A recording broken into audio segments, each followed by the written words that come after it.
Hello, good afternoon to all our participants. I want to welcome you to our events today. We are very excited to have you join the Impact Ecosystem Mapping Dialogue. We will get started very soon, but while we're waiting for people to come in, let me kindly ask you to please rename yourselves to your first name and your organization so that we can all recognize each other, please. And you'll see in the chat box how you can do that. Um, And also, I would ask you to kindly mute yourself when you are not speaking, please. We will be starting in about 3 minutes.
Oops. Yes, thank you all again for joining us today.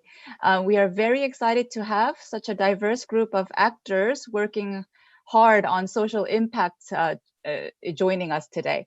I'm Haejin Park. I'm Partnership and Communication Specialist from the UNDP Seoul Policy Center, and I will help moderate the hour-long discussion today. Throughout the session, we invite you to check the chat box for various messages and to enter any questions, because we will have a Q&A session at the end so that we can have an engaging discussion. Let me first give you a short overview of the purpose of our event and introduce our co-organizers. And my apologies to those parallel session participants who have already heard this, but this is for the bulk of you who directly joined this dialogue session. All of the participants here today work toward the common goal of creating impact for the SDGs and supporting startups that can impact the SDGs. But we come from different sectors, and it's no easy task to be working across sectors. So through this dialogue, we aim to provide a venue for cross-sector conversation by helping to bridge those silos. How is the question? Well, the first step is to identify the bottlenecks and ways to optimize opportunities.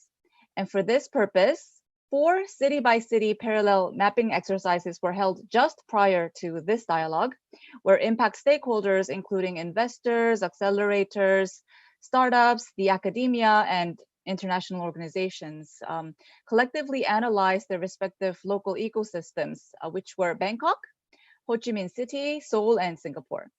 They mapped out available resources, the supports, pain points, and windows of opportunity within their local impact startup ecosystems around the issues of talent, for example, market, finance, and impact scaling. The 4 mapping session participants are now back in this larger discussion room, right? Some finished earlier, some finished a bit late. Could each of the 4 facilitators please type in the chat box to make sure that you're all here? Aim, Din Long. Great, Vietnam is here. Joe, Charlotte, okie doke, Singapore here. Wonderful, everybody is here. So here in this dialogue session, we want to have a broader and comparative discussion based on the findings from the cities and the region and the ecosystem maps that they have co-created, including challenges around scaling solutions, as well as tangible actions to enable effective startup support and multi-stakeholder cooperation. And because we don't want this dialogue to just end in talk, we will be compiling these discussions and presenting this to policymakers who will be joining a policy dialogue event that will be taking place next week, led by UN ESCAP. So just briefly to introduce our co-organizers, this event is co-hosted by UNDP and our Youth Collab Network, together with Citypreneurs and Impact Collective. And we make combined efforts to strengthen the impact ecosystems of the Asia-Pacific region. Now, Youth Collab is co-creation by UNDP and City Foundation, and it is present in 25 countries across the Asia-Pacific, and it provides support to young social entrepreneurs to accelerate the implementation of the SDGs. And today's event is driven specifically by UNDP's office here in Seoul. Then we have Citypreneurs, which is a UN-backed ecosystem building and growth platform for startups with scalable tech solutions to urban challenges as defined by the SDGs. The platform brings together a cross-section of stakeholders focused on sustainable and inclusive impact to foster public-private collaboration and policy development for smart, sustainable cities. And finally, Impact Collective is an online investment and acceleration program for impact-driven startups that are looking to scale in the Asia-Pacific. It is powered by the investment firm, The Ventures, together with the Citypreneurs group. And the program is pioneering a community-driven investment model where impact industry leaders, policymakers, entrepreneurs, and user communities vote for which startups receive investment. And this is to ensure greater diversity and transparency in decision-making in order to source more inclusive, sustainable solutions with greater financial performance. So now, without further ado, let me invite the facilitators and co-facilitators to give us a quick 7-minute tour of each of the 4 ecosystem maps. Again, to our participants, please feel free to submit any questions or comments via the chat box, because as you listen to the ecosystem assessments of the other cities, it might spark thoughts about your own local ecosystem. And please mention in case you are directing a question to a specific city, by the way. And during Q&A, we will try to address some of them the best we can during the window of time that we have today. Okay, so I'll go in alphabetical order. So let's start with Bangkok. Bangkok's recap of their session. We have AIM, who is ASEAN Director for Impact Collective, and Afinia, who is Head of Exploration at Accelerator Labs UNDP Thailand. Please tell us what bottlenecks and opportunities you converged on in your session or didn't converge on based on the map that you produced. And please tell us what tangible actions you discussed that could be useful to know for the rest of us from the region. So over to you, AIM and the team. So yes, and ladies first, good opinion, please go ahead. Okay, thank you, Kun Aim. So just throw about on me unexpectedly, but yes, happy to go over, and maybe I'll mention a few points that came up during our discussion, and Kun Em, you may also add more from investor ecosystem builder perspective. But the point that maybe resonate to what we at UNDP is working on right now to drive impact investment ecosystem in Thailand, that I clearly is the first thing on impact measurement. There's been a comment that for now we currently lack the centralized tools or even the material to support social enterprise on doing impact measurement, and we have to admit that the current what we have right now in the market is that everyone go to certain consultancy firm to provide support on that, and it's very pricey and very hard for social enterprise to access to those kind of services.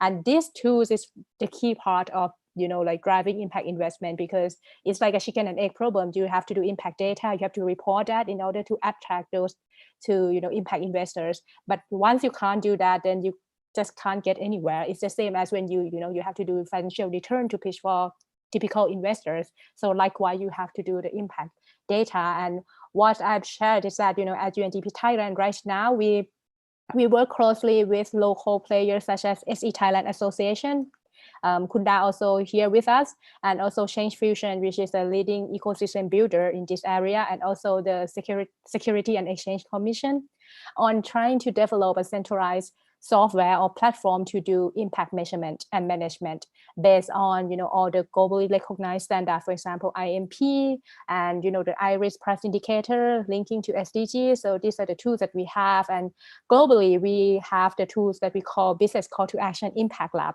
So this is a public good and it's already available, and I've been trying to introducing this to a couple of companies in Thailand and also to social enterprise, and many of them have used it and positive feedback from that. And now I'm trying to scale up the tools and also reach out to more partners, and also many of them in this room as well, to show the tools that we have, to ask for their feedback and see whether this tool can be something applicable to the Thai market, because in the end we want something that fit for Thai social enterprise, not just global tool that not really makes sense in the country. So this is one thing. And another thing that's been a discussion about the like the lack of connection between the social enterprise ecosystem and also startup ecosystem. If you look back into the ecosystem, we know that startup is somehow much more advanced compared to social enterprise. And if we look for the SEs in the ecosystem, it's very few to find. And how we're gonna bridge these two ecosystems that more or less somehow connected. It might not be only through the innovation technology, but also the way that they create impact to the society, and also on investors. I have to admit that when I talk to many investors, they're trying to shift towards more ESG investment and now SDG. So how to we bring those two together and trying to combine this sphere. And also on social enterprise itself, I have to say that like even those one in the mainstreams that very well known in the market is still very localized in Bangkok, but not go beyond Bangkok. So how we bring the community enterprise that like the one that UNDP is supporting in deep south or even up north, indigenous people, how we provide more support to them and scale them up and connect them to potential investors, or even scale up the market within the country. So these are the things that I feel is still challenges that we need to work more in order to drive this ecosystem. But in the good sign is that opportunities, the fact that we have so many players like active investors on startup joining today's conversation, that really shows us that many people are actually really interested in building the impact ecosystem in the country. And we see this as a good opportunity that UNDP, we have to reach out more. And that's our job, to pitch more on, what we are working on right now. And maybe I'll use this opportunity to share with partners here is that UNDP Thailand, recently we launched the Accelerator Lab. And I'm not sure if, partners might not be aware of, but the idea of the lab is that we know that there's so many solutions out there, be it from grassroots innovations or even using data to solve development challenges. And this lab will be the one that bridge trying to use a new innovation, new ways of addressing challenges and scale it up, test it, prototype it, and scale it up to work with government in terms of policy or even with private sector. So it will be more like a testing playing ground for us. And if anyone in this room is interested, I'm more than happy to provide more details about the lab that we're working on or other works that UNDP is doing to drive the social impact investment in Thailand. And thank you. That's all for me. And Kun Em, feel free to add if you have anything to add more. Thank you. Wow, it's such a great presentation. I don't know where to begin or end, but I think despite all the amazing caliber of 30 people that showed up in our room, we have a consensus, which is that the ecosystem is still very nascent. If you can see from the map, we've got a lot of 1 stars. It's not to say that we're not focused or less interested in impact. It means that we have a lot of work to do. And the surprising thing that we converse about is, oh, this is for many people in the room, the first time they've actually met. And, we're talking about the fundamentals, to know where, who's doing what and where people are, able to find information about what are the projects, what are the resources. So whether it's for tech media, like tech sauce or directories or government players to be able to help us curate the ecosystem and bring people together. I think that was the starting point. So this map is really a catalyst for a lot of people. And one of our participants, Kundar, said, like, let's go and have a party together, December 19th in her office. And she said, like, a lot of the people in the tech space don't talk to the impact space and vice versa. And it's really starting the conversation, and the ecosystem are now converging. So I think physically, because we can do it in Bangkok, we shall meet up and continue to turn this map into kind of a guidepost for us to build the ecosystem in the future. So cheers, Dora, to offering your party for us to crash. Thank you so much, Aim and Afinia, for this overview of your session. I mean, some of the points that you raised about the lack of a centralized reporting system, and this lack of coordination is common to many of the ecosystem players in the region. And I believe that in the other city sessions as well, the similar questions were raised. But it's also nice to hear that on the other hand, there is very high level of interest for everybody to be working together. So I think that's a very good sign for everybody. I think we can learn from the other city. The next one I'm going to hop over to is Ho Chi Minh City, so they may have similar points to make. So for Ho Chi Minh City, Vietnam, we have Din Long, who is Youth Innovation and Entrepreneurship Specialist from UNDP Asia Pacific, and Songi, who is a partner for Weave and the Ventures. So over to you. Hello, everyone. Din Long here. I will start first and I will let Songi add on. So yeah, sorry for all the cities, but the Vietnamese mapping was the best one. It was really fun. Yeah, I think that was the best mapping here today. So yeah, no, I think it was very interesting discussion. We spoke about a lot of things. So let me try to start a first summary of what we have discussed. So we have divided this sharing in 3 categories. So we'll first speak about so the more the UNDP categories, but like more on the upstream, midstream, and downstream. So upstream more like policy side, government side, international agencies, while the midstream is more the ecosystem enablers, and the downstream more the young people themselves.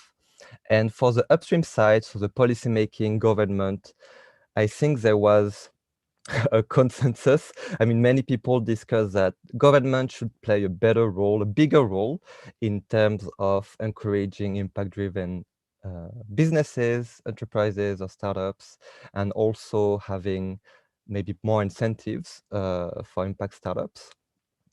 And on the other side, I've heard I think there is a good momentum, from also the same stakeholders, the same actors, as well as international agencies, different embassies, different, and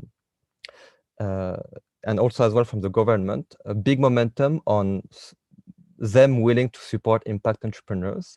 I think one of the things I've seen a bit and heard is we had representative from UNDP, representative from a government-backed support program to social entrepreneurs, and I would say that not many people knew about what they were doing either. So I think yes, there is a huge request and huge, I think, consensus on government should be able to encourage more and have a better role in the ecosystem. At the same time, they are doing already many things that maybe people are not aware of. But yes, there is definitely more, it should have a bigger role, definitely in this ecosystem. On the midstream side, so the ecosystem enablers, so we spoke about financing a lot. I think all the groups spoke about financing, but one interesting aspect is we spoke about financing for early stage ventures. So I think one sentence one sharing I really loved and marked me is, so we had Patamar Capital with us, which is, I think, a fund which is in different countries as well, so quite renowned, who was sharing that it's so more like later stage social ventures, which shares that they struggle to have a good pipeline of deals to come in, and I think there was a lot of sharing on the need to unlock more funds for angel investors to invest in early stages, or also unlock more private funds from big corporations who absorb a lot of the talents, but I'll come back to that later. But yeah, so definitely financing is a huge bottleneck, more on early stage financing, but as well a big opportunity if it was unlocked the right way. And I think as the same as in Bangkok, we spoke about the importance to have a standardized impact measurement framework, at least key metrics shared amongst different stakeholders to understand, like how, I don't know, in which stage is a social enterprise, how do you evaluate different stages of the social enterprise journey, how do you make sure that this social enterprise is having impact as well as balancing with profit. So I think there is a need as well to you speak about centralizing, standardizing framework for impact measurement. And more on the downstream side, so in terms of talent and culture, so one bottleneck was the lack of talents and skilled labor, but for social enterprise. So talents that will both have business skills and with desire to have social impact. And these talents are captured by big companies, so as I mentioned just before. So they are talents, but they don't work for social enterprises. And I think, but the big opportunities is that more and more young people, students are exposed to sustainability challenges, sustainability opportunities, and more are curious to see, to engage in this career path. And at the same time, we have more universities providing programs, masters for impact entrepreneurs, so to encourage and foster social entrepreneurship. So this goes hand in hand. It's a very good window of opportunity. And also we spoke about the culture. So in order to encourage more young people to follow this career path, they need to understand that it's also a viable career choice, right? So we spoke about this very interesting opportunity, which is impact entrepreneur influencer. So yeah, how do you expose more young people to the concept of social entrepreneurship? How do you inspire more young people to become social entrepreneurs? How do you have role models for young people to look up to and understand that it's a viable career option? 1 minute left. Okay, thank you. And yeah, no, the last thing is, I think, the main thing that was shared with everyone is really to have this platform approach where all stakeholders, could work together, not in silos, which is, obviously the purpose as well of this workshop. How to make sure that everyone is strengthening the value chain together, working together at each stage of the entrepreneurial journey to support young founders, but not only the founders, but also the social enterprise staff, but support the talents in each stage of this social entrepreneurship journey. Yes, I will pass it on to my colleague if you want to add anything. Yeah, thank you so much, Dylan, for a great summary. Two things that I want to point out to add on Dylan's observation. There's two more things that people were mentioning about the lack of impact operating a platform. And it's quite a new concept still for a lot of different local ecosystem. I think Impact Collective was a good trier and then experiment to create those impact operation platform. But how can we actually in this virtual world now, how can we also making the cross ecosystem a platform to help like support the whole APAC ecosystem? That's the one thing that we can think about. And another thing is also about the metrics. It's quite new in Vietnam. Like a lot of idea has been thrown, but there is no impact measurement or metrics work has been done, and then making a standardizing. So that's that. Another funny factor that I found on the map is not about the commenting, but like a basic map that has been done. Everything has a 1 star, but 2 star on the competitor. How funny is that? So everything is lacking, but we have a little bit more competitor. So, and if you guys are looking at the basic maps before the comments, you can also see like the culture of each country. That's, I think, quite a funny observation. Yeah, that's me from Vietnam. Thank you so much for joining today. Thank you much. Thank you so much, Din Long and Songi, for this very comprehensive overview of your star map. It was a really comprehensive overview, and you touched upon issues like unlocking private funds, capacity building for social entrepreneurship, the lack of impact operating platform. But for me, given that UNDP is working on upstream work a lot, what caught my attention was the discussion about the good momentum that you have over there, which is an opportunity. Because sometimes political will is very important for policy support. So yeah, with that, let me hand over to the Seoul team. So Seoul, for Seoul, we have Joe, who is Senior Partnerships and Innovation Officer at World Federation of UN Associations, and Amy from UNDP Seoul Policy Center. So over to you. Okay, I believe I could go first, Amy, if that's okay? Please. Yeah, the Seoul ecosystem workshop, actually we, just like every other Korean, we like to do things fast. And so we did it super fast and we ended about 25 minutes early. We were super efficient. We have about 4 main points, I think, in summary. But if you look at the map in itself, in general, the government sector and the accelerators had 2 stars and everything else had 1 star, which means literally our ecosystem is also nascent and it's also starting to take form. There's about 4 things. The first thing that we mentioned as both opportunities as well as pain points could be the role of the government in promoting social ventures as something that's profitable and something that's worthwhile in terms of investing in. And so the government's role as more of a catalyst in building trust between investors and startups, and that was the role that we talked about.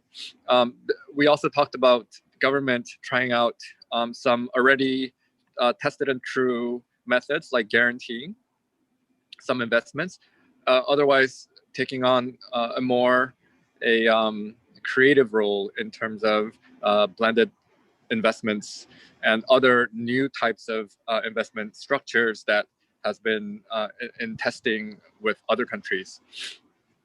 In all, there's a strong perception still that social impact companies are not yet too profitable, and I think this is something that we need to change in the long run, working together.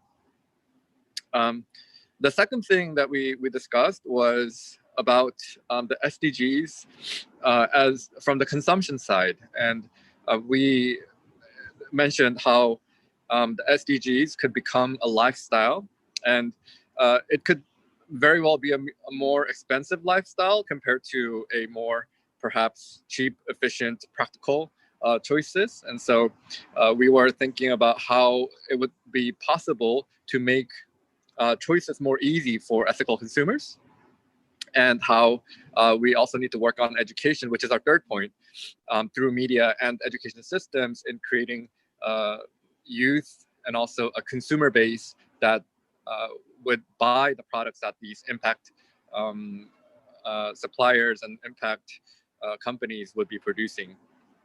So that was all in all points 1, 2, 3. The last point that we talked about was how Seoul was quite unique in terms of having a geographic cluster in Seongsu area where a lot of the inefficiencies of a spread out ecosystem was canceled, and around the Seongsu area, most of everything that we mentioned in this ecosystem map could be located somewhere there.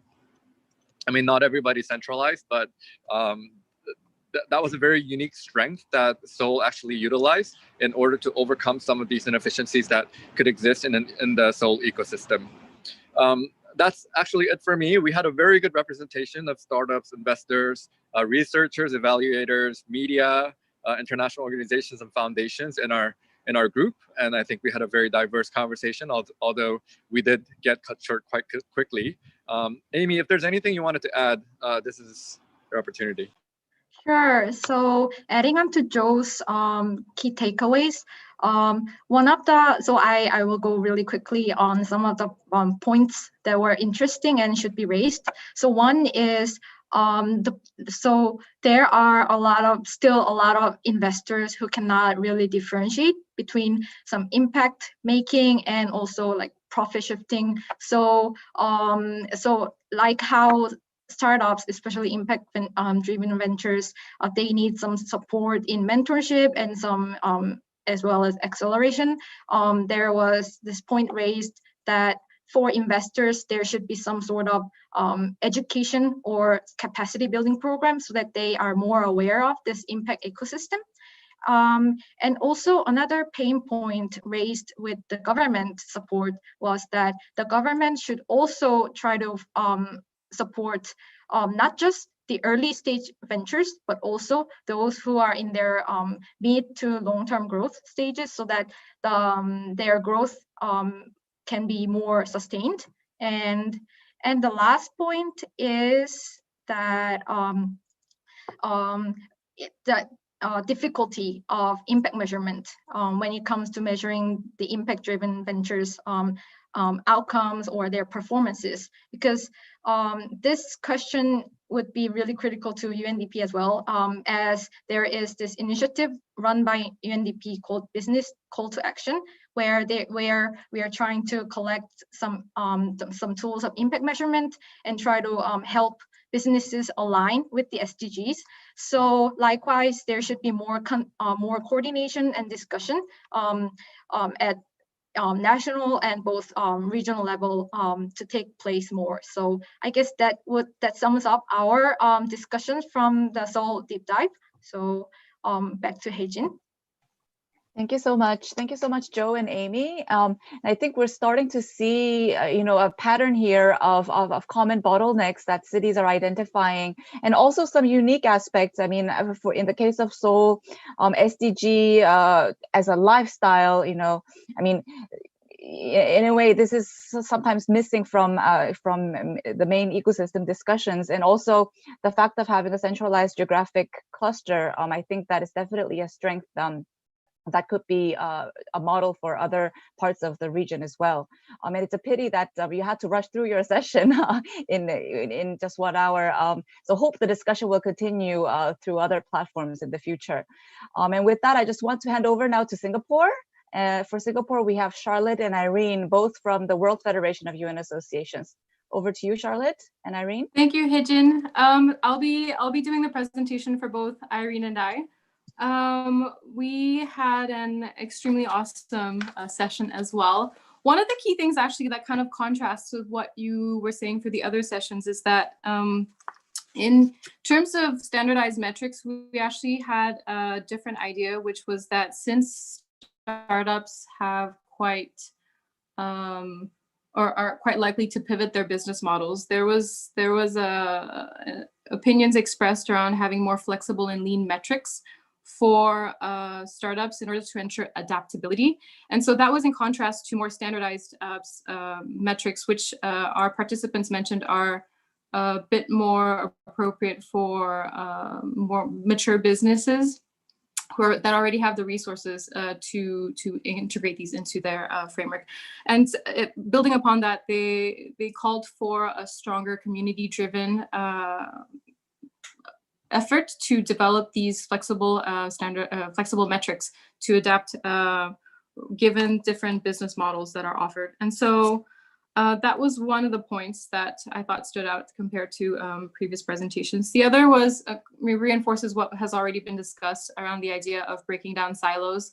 There's a lot of gated communities was a term that we used when it comes to the impact ecosystem. So it really is just everyone working in their own areas. And so there was one suggestion brought up by, I think, Meyer, who offered or called for the need to have more bottom-up approaches to building community and fostering like support outside of structured programs. So this is, I think, to reinforce already what's existing, but providing support from ecosystem player to ecosystem player. So that's another thing that I thought was quite interesting. From a funder's perspective, we actually had a comment that mentioned funders tend to focus on areas of work that have impact or that produce the most impact. But instead, another focus could be around looking at what solutions provide impact that is the most needed versus the biggest impact.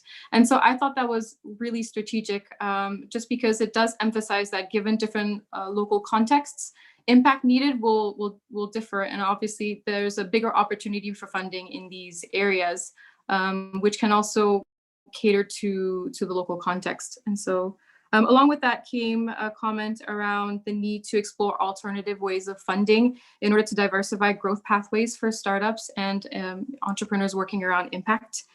Leading into this funding, we also talked about how public sector grants tend to be quite restrictive, just in terms of the requirements that they have. In the Singaporean context in particular, we see that the funding goes towards registered Singaporean startups that are creating impact within the country.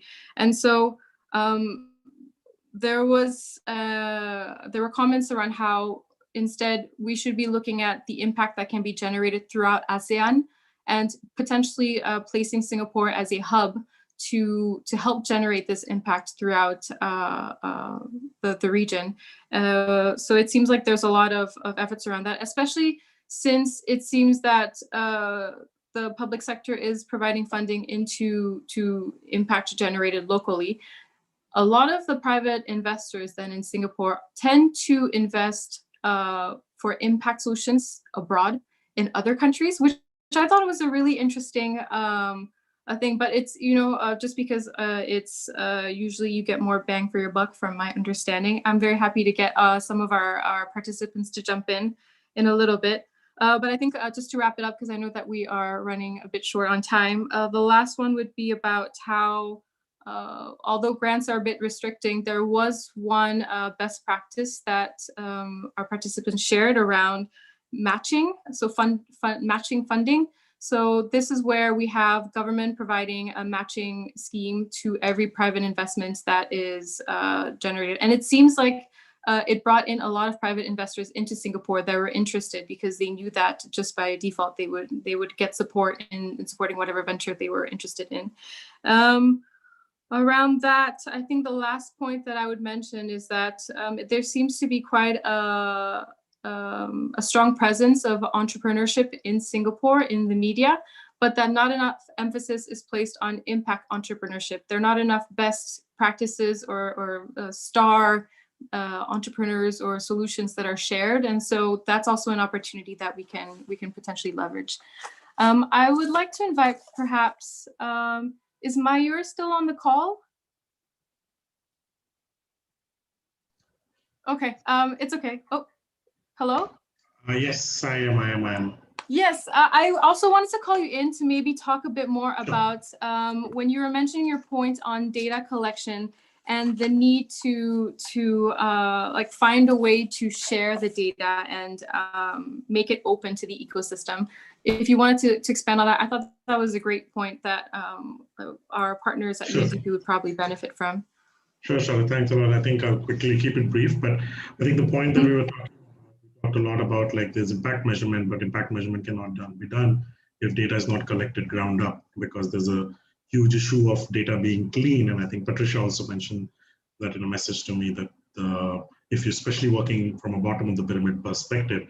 However, for me personally as an entrepreneur, what I have felt as a social entrepreneur is that we do have data. There is a lot of social enterprises across ASEAN.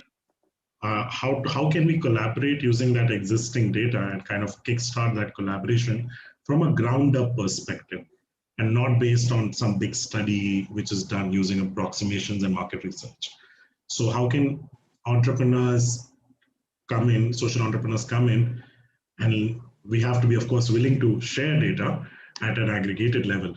But if that can be done, that can actually be a great tool to start quantifying and actually showcasing progress in terms of SDGs. And I think, Charlotte, you were mentioning how data is a challenge today. And I know that that conversation happens from San Fran to Singapore, everywhere. So that's what I was thinking, that maybe there is a need to bring up this ground up data, so that that data in the long run can lead to some level of more intelligent standardization if required for impact assessment. So that's what I was trying to say, and happy to kickstart it as the Green Collective, because we at least have 2.5 years of SDG target related retail social enterprise data. So happy to kickstart that. Great, thanks. I think we'll wrap it up here for the Singapore. I mean, we did have one last thing that I can think of I could probably mention is there's a lack of opportunities for POC or proof of concept. So places where we can test solutions, sandboxes.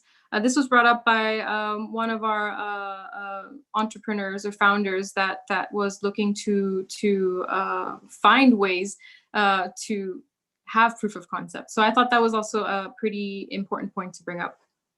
I'm sure that we'll probably talk a bit more about this in the next session. So I'll wrap it up for now. Thank you. Thank you. Thank you so much, Singapore team. I think we're starting to see a very interesting comparative conversation emerging from the discussions from comparing the different cities. I think what you mentioned about the importance of data collection is a huge debate. Measurement that is fit for purpose versus measurement that is customized. That is something that is a great debate, and I think UNDP also works on those issues around issues as well, since we have the SDG Impact Initiative as well. But I hope to get into this a little bit further in our Q&A session. So I hope everybody has benefited from this horizon scan of each of the impact ecosystem as I have. So based on this now, I would like to quickly proceed to the Q&A session because I'm seeing a number of interesting questions being entered in the chat room, chat box right now. And we did also collect some questions via the pre-registration process. So during the Q&A here, we will try to address some of the most frequently asked questions the best we can in the time that we have left, 16 minutes or so. So here's one question. And if you would like to address the question, please use the hand button in order to raise your hand. The first question is, when scaling a solution, how can the innovation ecosystem ensure the adaptation to local contexts? How to best ensure the outbound solutions harmonize with the local innovation ecosystem? Is there anybody who would be interested to address this question on scaling? Could be scaling to one of the 4 cities or to anywhere else in the Asia Pacific region or beyond. Could you repeat the question again, please, Hijin? You were breaking up for me. Thank you. Oh, sorry, I'll repeat. So when scaling a solution, it's by the way also in the chat box. When scaling a solution, how can the innovation ecosystem ensure the adaptation to local contexts? How to best ensure the outbound solutions are harmonized with the local innovation ecosystem?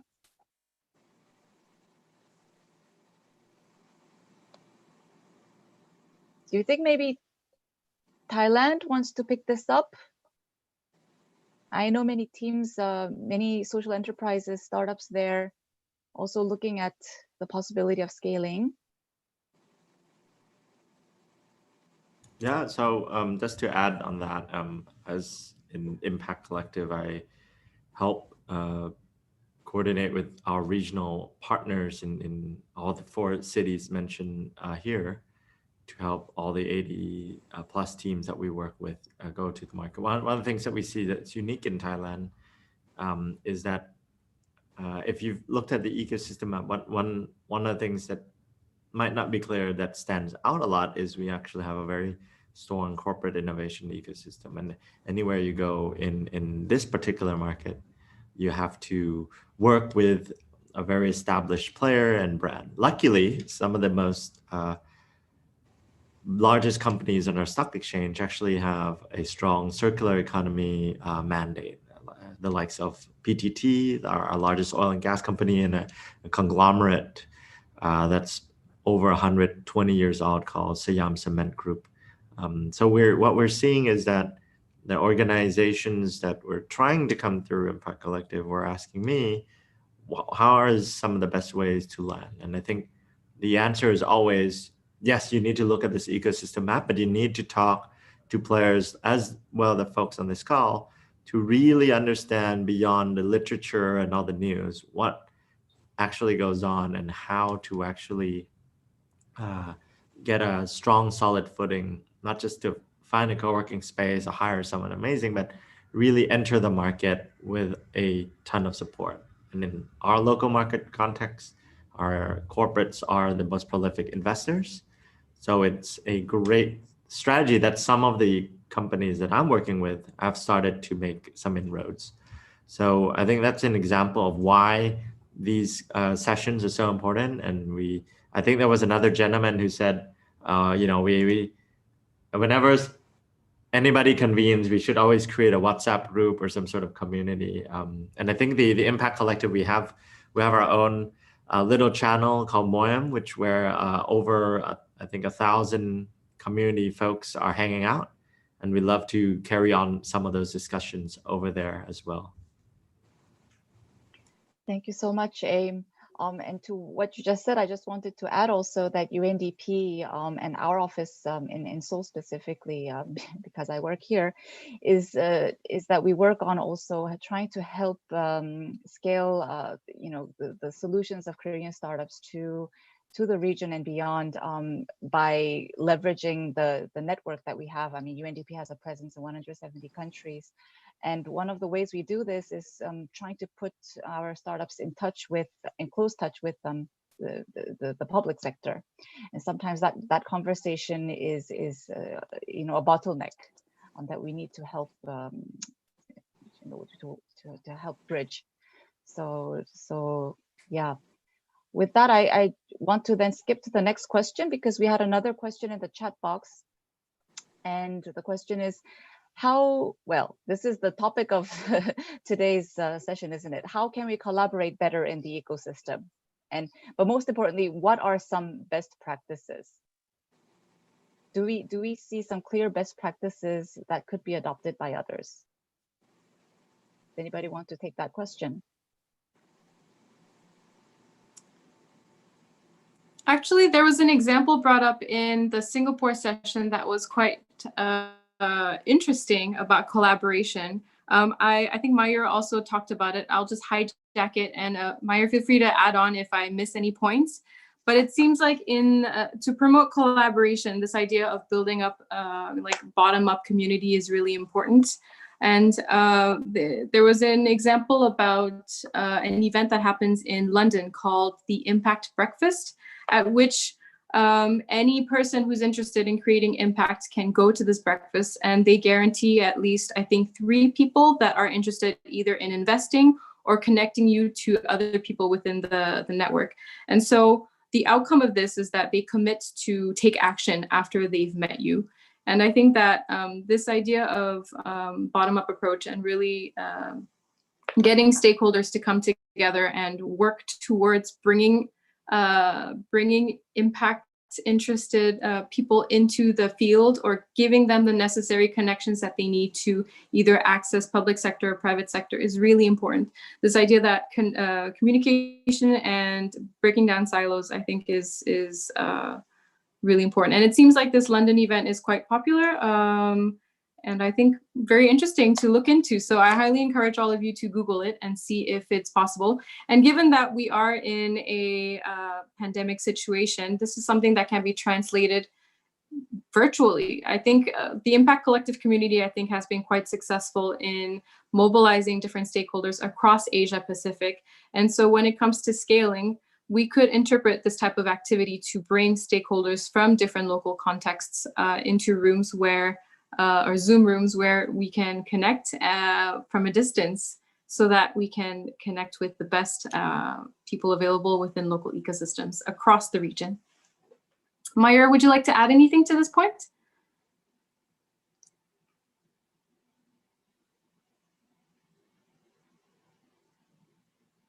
I think that's it. All right, thank you so much, Charlotte and Mayur.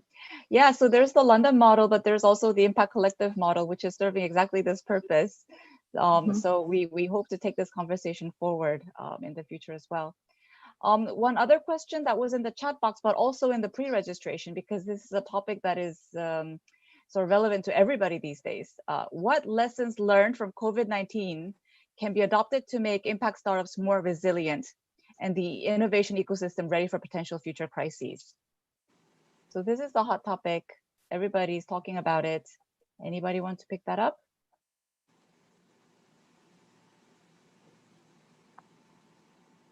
I think this would be a good opportunity for any of our founders that are in the chat or entrepreneurs to share their experiences. Yeah, absolutely.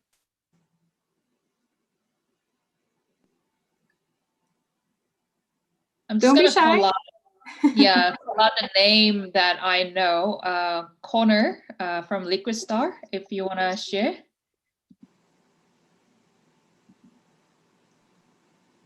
Hi, yeah, the question I just had was just wondering how best to like create an index or aggregation of different funders in the community and I guess around the world who are interested in investing in this. I know there are a lot of different pools of these, but a number of like the program that we're in, one of the requirements is that we go find our own funding with maybe a little bit of help and advice, but it's mostly up to us to find independent funding or grants or like other things by ourselves. So that's all fine, but I'm just curious if there's like any initiative to try to like create a broader index of everyone who is currently interested in that right now. And that is specific to COVID-19? Oh, sorry. I think Connor was talking about repeating his own question, but Connor, we were asking what lessons learned from COVID-19 situation can be adopted to make impact startup more resilient. Okay, yeah, I mean, for us on that sense, I mean, for one, it's just like it's slowed down a lot of the groups that we're working with, and a lot of the governments have, you know, or the programs have just kind of delayed themselves because they're focused on more immediate things. More directly though, like the project we're working on provides energy solutions to places that have no electricity right now, which is a whole different type of COVID lockdown style problem. So we actually think that in the longer term, it should help push a lot of these initiatives forward, because it's sort of revealing how like not resilient a lot of systems are.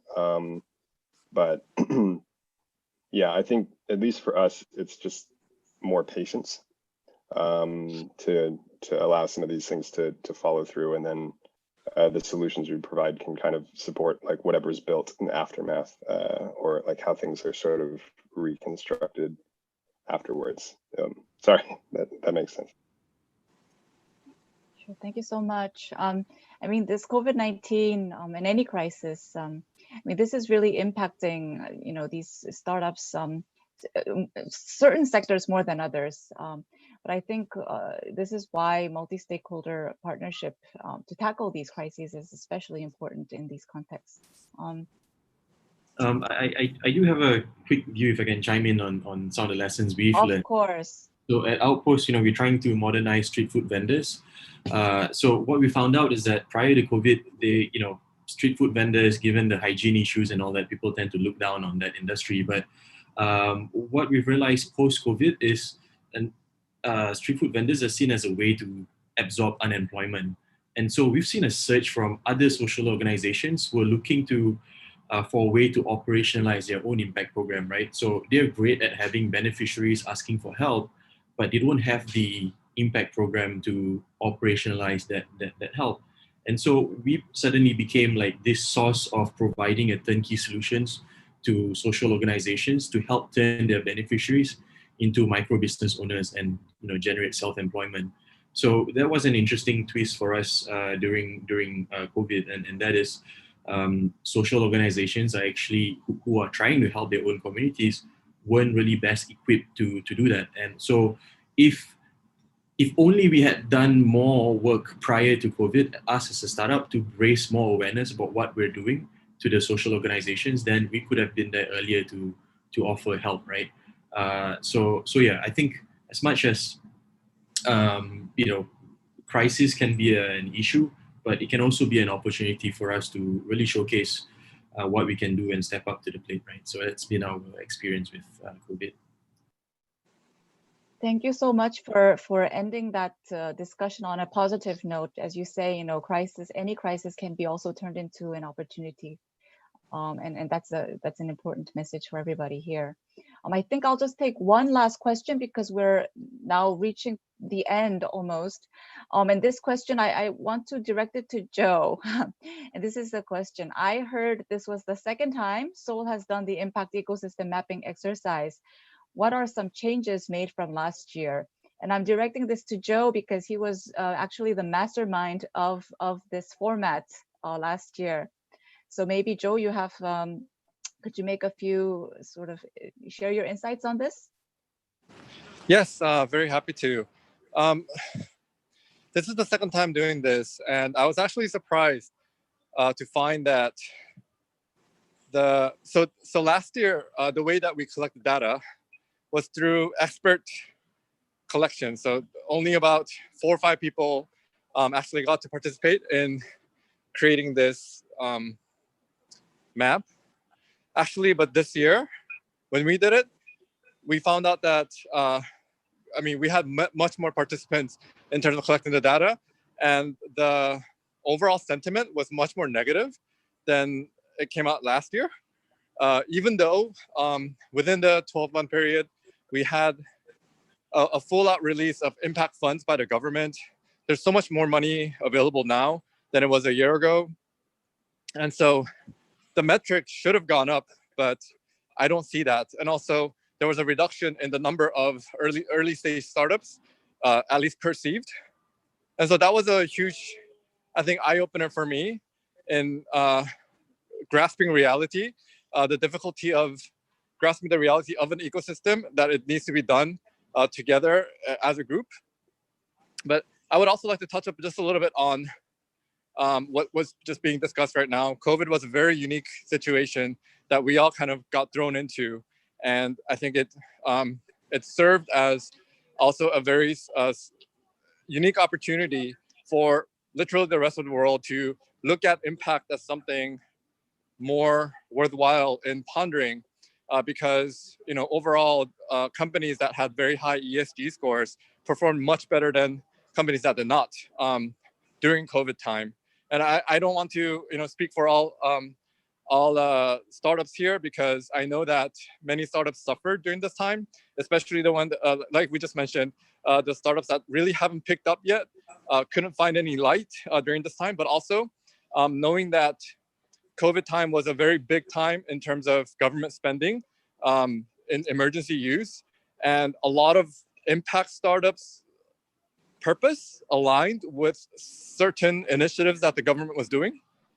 And so I know a few startups that actually really aligned well with government opportunities, and they got to promote themselves literally to the whole country because the government was in such a hurry to to mend things because COVID was so rampant. And so I think the lesson learned from there is the importance of staying connected. And this is exactly what we're doing while we are doing this workshop. But at the same time, this Impact Collective as a community is such an important concept, because when things like this happen and the government moves, you need to have an ear open, somebody who can relay information to you saying the government is planning this. It hasn't been official yet maybe, but we really need help from solutions like yours.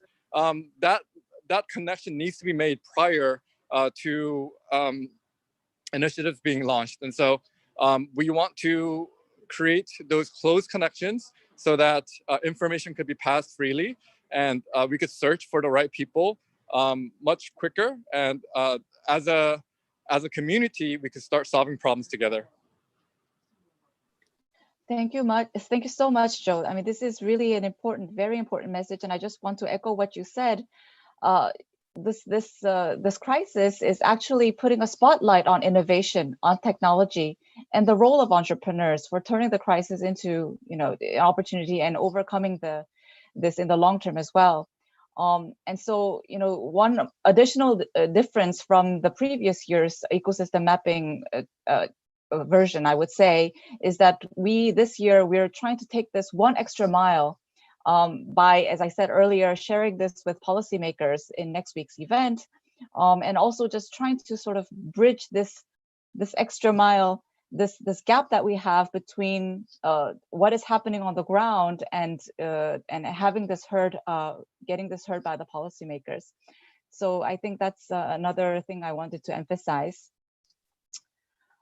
So, okay, with that, I'm afraid we have already reached the end of this dialogue. I'm afraid we need to wrap up here. It has been a great dialogue. It provided valuable insights into the challenges and the prospects of the region's startup ecosystem. It helped us identify problems together and our needs that our impact makers don't always see. And we clarified our understanding so that we start driving change with the right assumptions. And I sincerely hope that today's dialogue has contributed to our thinking about working together to support impact-driven entrepreneurship in a more sustainable, scalable, and inclusive way. Thank you again to all of our facilitators and mappers, and thank you to all of our participants for your engagement, in spite of the constraints of this online format. We will be sharing the co-created maps and the key takeaways, as well as the recordings of the sessions via our websites. And you will see soon the website address in the chat box. So in case you want to share this with your friends and partners who couldn't join today, please do so. And for those who are interested in connecting a little bit more with the other participants, you can stay a bit longer online, because we will keep this Zoom space open for another, say, 20 minutes or so. And we are always eager to have all of you as our partners, so please reach out to us anytime. So thank you very much again, and we hope to cross paths again. Thank you.